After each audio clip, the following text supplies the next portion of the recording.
After long years of clamor for their rights to be protected, persons living with disabilities in Nigeria can now heave a sigh of relief. Now this follows first the signing into law of the Prohibition of Discrimination Against Persons with Disabilities Bill in January 2019. And then, just a couple of days ago, the President approves the National Commission for Persons with Disabilities in line with the Act. Now, this latest development is expected to not only protect the rights of these vulnerable members of society, but to amplify their voices. Persons with disabilities have been working hard, tooth and nail to see that this thing actually come to fulfillment, and God has answered us. This is something we have been looking up for many years. Well, now that they have their wish, how can this opportunity be maximized? This is at the heart of our conversation on Nigeria Today. We're watching on NTA News 24. My name is Victor Azu. Welcome.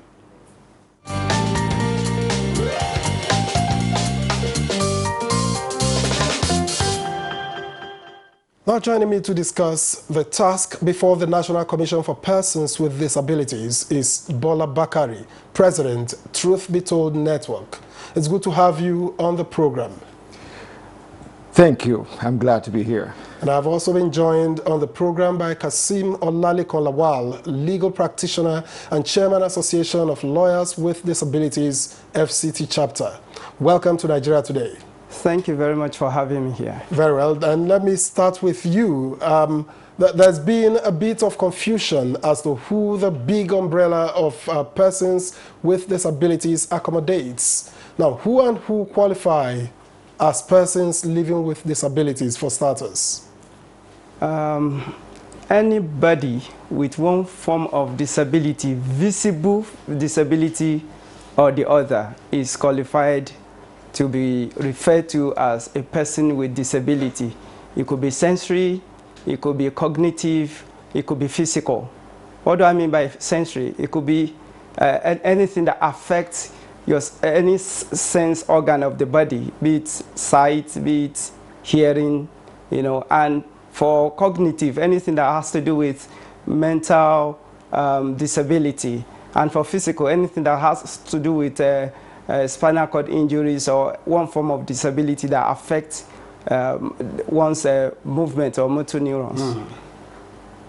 All right, but then going by your definition, yes, would it then be right to say that those who are a bit impaired, maybe not completely, for instance, those who have to use visual aid like glasses, like I do, would we qualify to be called persons living with disabilities? Well, by international convention, there are guidelines as to how to ascertain who is really qualified to be described as such.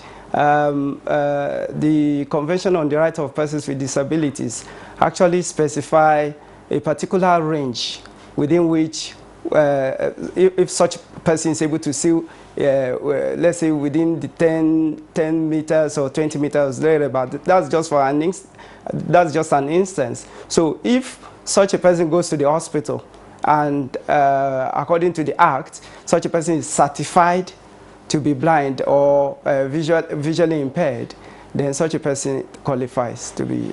All right, let's leave it there for now, and let me go to Bola Bakari.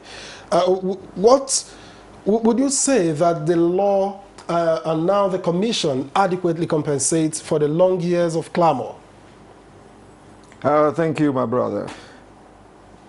From the perspective of Truth Be Told Network, I would like to give kudos to Mr. President.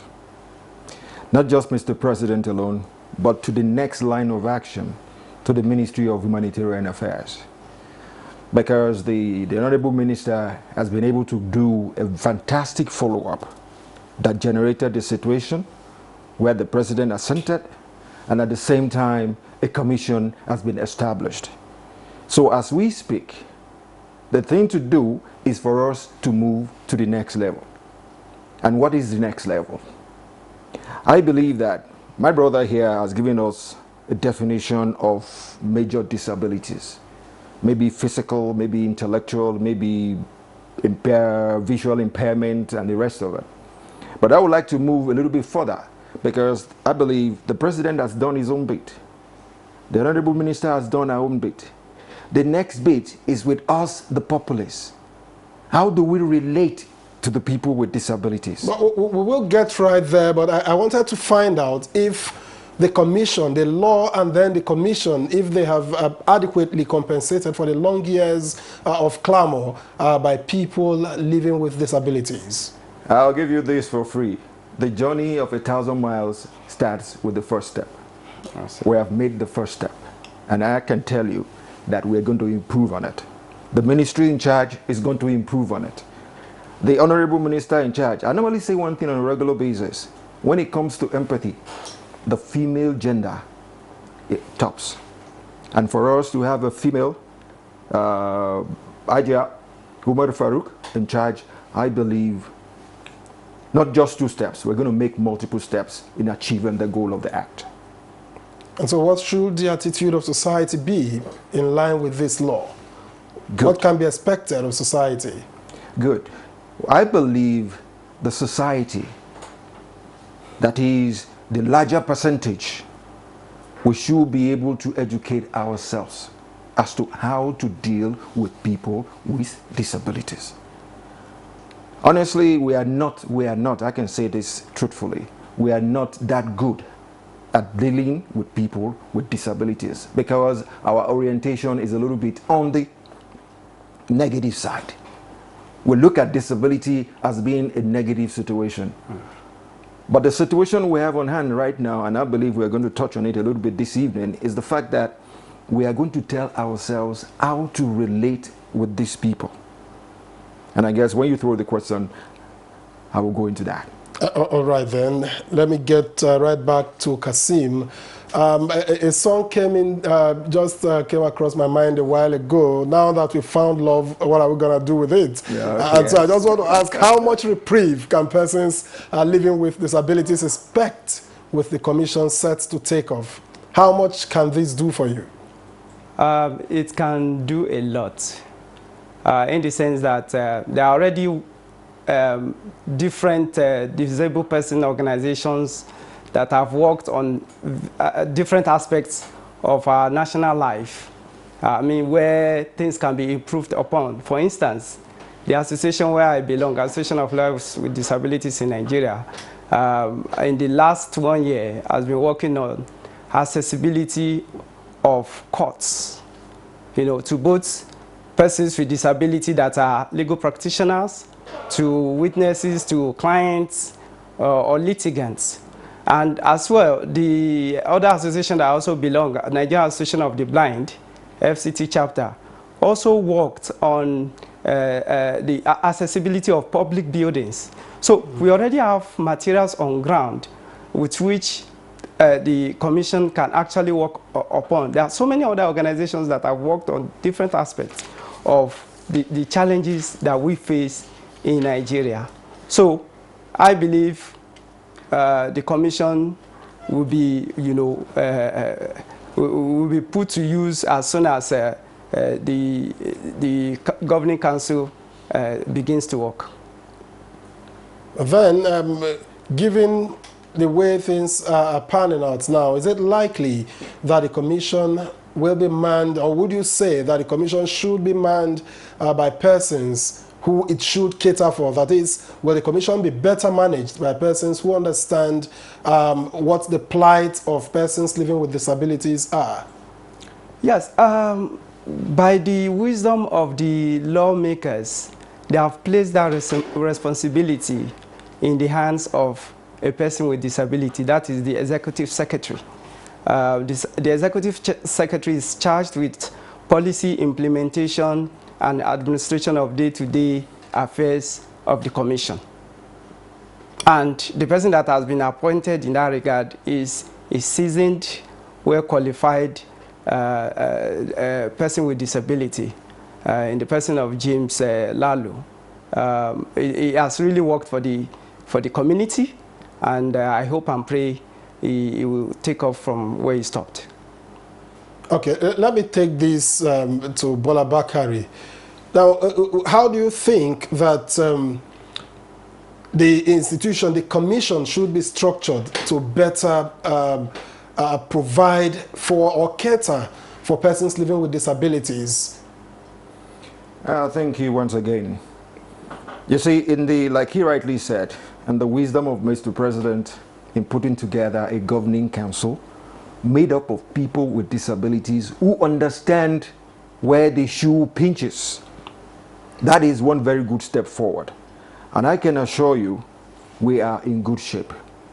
The Honorable Minister of Humanitarian Affairs, I am sure, will take care of dot all the I's and cross the T's. But what I am looking at here is the third level of relationship with people with disabilities. The President has done his own bit. The Honorable Minister has done her own bit. The next bit is with us, the populace. How do we relate with them? And that is one factor I want us to look at closely. First, I will say this. We need to tell ourselves that if the reverse were the case, how will I want to be treated? So we need to tell ourselves some honest truth in dealing with people with disabilities. Yeah, I agree. That has been the clamor for quite a long time now. But I asked for a reason what the structure should be like. For instance, if you say that you know, the commission should be manned in its entirety by persons living with disabilities, will their disabilities not be a hindrance to performance, no, as some suggest? No, it can never be. There is, like we said earlier, like we proceeded earlier, there is physical disability, there is visual impairment, there is hearing impairment, there is mental, neurological. If it's neurological impairment, we tend to leave that out of it. But when it comes to physical, the mental is articulate. I will tell you something for free. Most people with disabilities have acute senses. When it comes to potentials, mental potentials, they are there.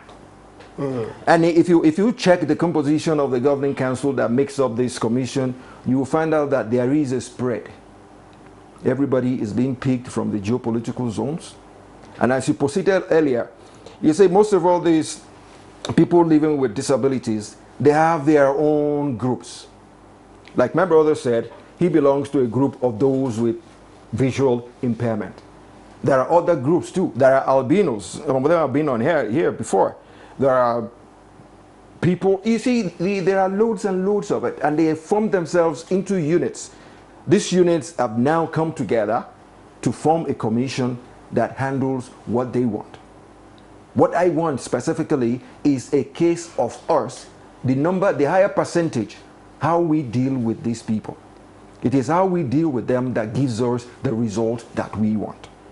Look, take for instance a situation of infrastructure development. These are barriers these people go through, and those are things we should be talking about.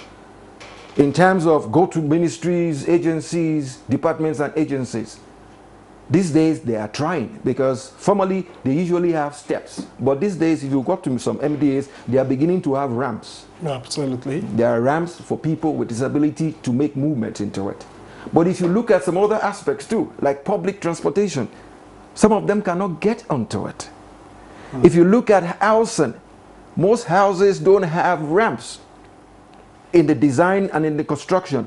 I can tell you the commission is going to follow this up by making sure institutions that take care of those things do something, put up designs in their favor. And I believe that that's why the commission has been set up to ensure that some of these things are taken care of. Yes. It's becoming quite interesting, but we must pause here for a break. Nigeria Today returns shortly.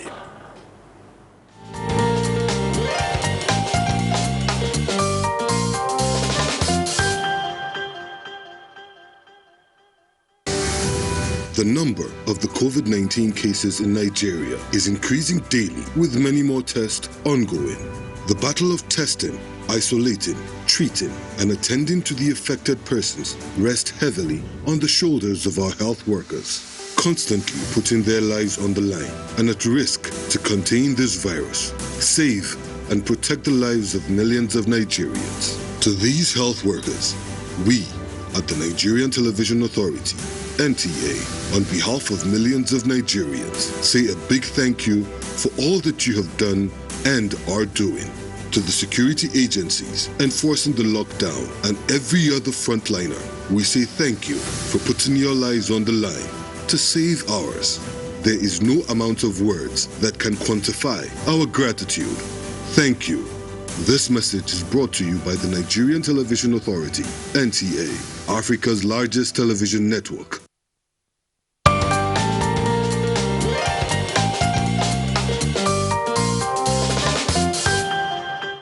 All right, great to know you're still there. This is Nigeria Today. In the case you've just tuned in, we've been discussing the task before the National Commission for Persons with Disabilities. Now, Olaleko was trying to make a point earlier. Could you, let's stress that out now. Okay. Well, I said the last question you asked my brother here focuses the issue of disability on the medical model. That is what you can do with your hands, for instance, or with your sight, or with your legs, for instance. But definition of disability has gone beyond that. It is now being seen from the social model, meaning that disability is defined. I am disabled because of the physical barriers around me. For instance, if there are ramps here that lead from, for instance, the gate to this place, if a person on wheelchair cannot be considered as a person with disability, because he or she will be able to make use of his or her wheelchair to move around unaided. So in that case, he or she is not disabled. Right. Well, I think you are trying very hard to skim me out of this. I wanted to identify with persons living with disabilities, but you don't want me to be. In any case, let me put this to you again. Okay. What should the role of the parent ministry be? Talking about the Ministry of Humanitarian Affairs, what is the role expected to be? And I ask because the ministry appears to have its plate full already, and I'm just wondering if we will not have a situation in time to come where they may not be able to, concentrate, as much as you would like on the commission and the activities of the persons it caters for. Well, by the Enabling Act, the National Commission for Persons with Disabilities, is an independent body. It can sue and be sued. It can go into contracts. It is a legal entity, so to say. And when you say something is a legal entity, it can be compared to a natural being, like you and I, that can do anything independently, provided it's within the ambit of the law. Meaning that once the governing council is inaugurated, it's almost free to do anything within the ambit of the law to ensure that the rights of persons with disabilities are not only guaranteed but protected. So the ministry will have little or nothing to do by the time the commission is fully functional. Well, another thing, but before I go to my next question, perhaps it's something Bola Bakari would like to say something about. If you have in mind, there's a model you have in mind that you think the ministry could work around in relating with the commission. Thank you very much. I would like to break this down in a way that everybody understands. I will run an inference into so many parent ministries that has appendages. Take, for instance, Ministry of Aviation. You have FAN, you have NCAA, you have NIMET, and everybody is operating on their own steam. Absolutely. That, like he rightly said, based on the Act, the commission can work on its own. The Ministry of Humanitarian Affairs, I so like the name because the name says it all. Humanitarian Affairs. when it comes to people with disabilities, I believe the Honorable Minister has done a yeoman's job of making a situation they've been clamoring for years, bringing it to the fore and making sure that the Mr. President ascends to it. Absolutely. You see, when it comes to operations, they are, like my brother here, is very, very articulate. So stop the idea of looking at that little word, disability, to means inactivity. These people are together. They are ready to go. They are raring to go. They've been at it for years. Now that they have it, you can bet on it. They're going to do a good job of it. All right. I'm just wondering, just a moment ago, whether we will not have, because we've been in a situation in this country where the South will say, well, we've been marginalized by the North, and in time to come, the North will say we've been marginalized by the South. I hope we will get to a situation where the visually impaired or hard of hearing will say that they've been marginalized by the physically challenged, or vice versa. How can the Commission strike the right balance so that everybody feels that they are being carried along? Kasim? Well, as it is, going by the composition of the Governing Council, Mr. President has done a good job in the sense that all the various groups of persons with disabilities have been well represented. For instance, the Executive Secretary is somebody with a hearing impairment. Amina Audu from is in Northwest now. Yeah. She's a person with a physical challenge. Okay. Esther, I can't remember other name, is a person with a visual impairment. So we are all well represented. Yes. And with the political will of Mr. President, and going forward subsequently, this will be properly done, I hope and pray so. Now, what kind of departments or units do you envisage that a commission will have? And I'm talking about the structure now, going further down, because these are the executive positions coming down the line. When they begin to staff the commission, what kind of structure do you expect to see? Well, like other parastatals, there are key departments that should be in place. One is the legal department, another is administration, another could be information, another could be specifically on welfare, you know. So that we see to, for instance, the implementation of free education, free healthcare services, provision of affordable and low income houses and the likes.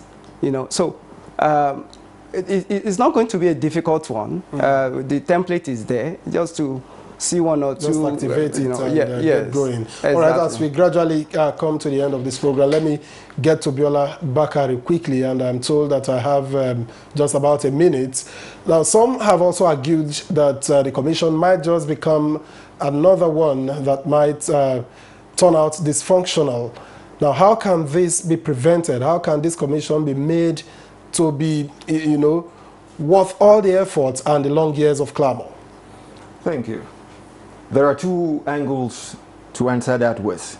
One, the parent ministry is going to oversee them and make sure it acts like an arbitrator or a referee in this case. Okay. Two, the people in question, I can tell you this for free. The people in question, my brothers and sisters that are physically disabled, they would not let anything go wrong with the situation on ground. My brother, if there's 10 naira in your pocket, who protects it better than you? They are going to protect the commission, and I can tell you this, the commission is going to move in leaps and bounds with the ministry in tow. That's what we hope to see, actually, and unfortunately we can go no further. Our time is up, but I must first thank our guests, Biola Bakari, President, Truth Be Told Network. Thank you indeed for honoring our invitation. I'm glad to be here. Thank you too. And an equal measure of thanks must also go to Kasim Olalekan-Lawal, legal practitioner and chairman, Association of Lawyers with Disabilities, FCT chapter. We appreciate your time and perspectives. Thank you for inviting me. Now, Nigeria Today returns tomorrow at 7:30 in the evening. And in the meantime, you can watch these and other editions on www.youtube.com/NTA News 24 Hub. My name is Victor Azu. Many thanks for watching.